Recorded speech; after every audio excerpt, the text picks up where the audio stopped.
I thought I'd ask some questions about you as well, because whenever I've always read about you, you've always been associated with the word technocrat. Are you proud of that label? Of course, yes. I believe modestly I am several things. I've been an academic for most of my life. Certainly engaged in policy advising on occasions and in policy making on other occasions. 10 years at the European Commission, as I did, probably does connotate you a bit as a technocrat.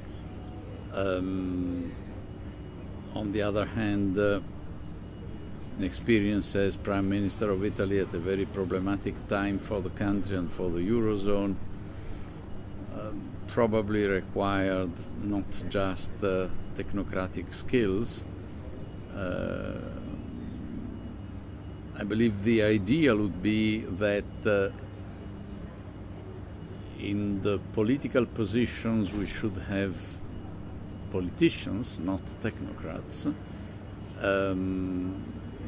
but hopefully politicians who are somewhat conversant with the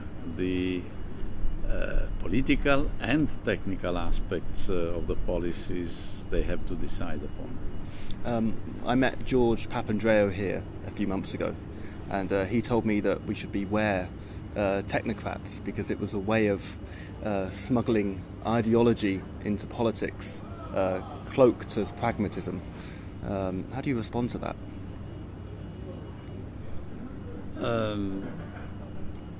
Well, first of all, I would make a distinction between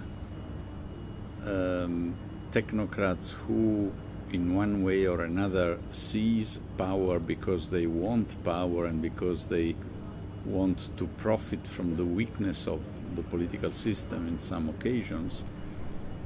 That has been in the past the case in some countries in various continents.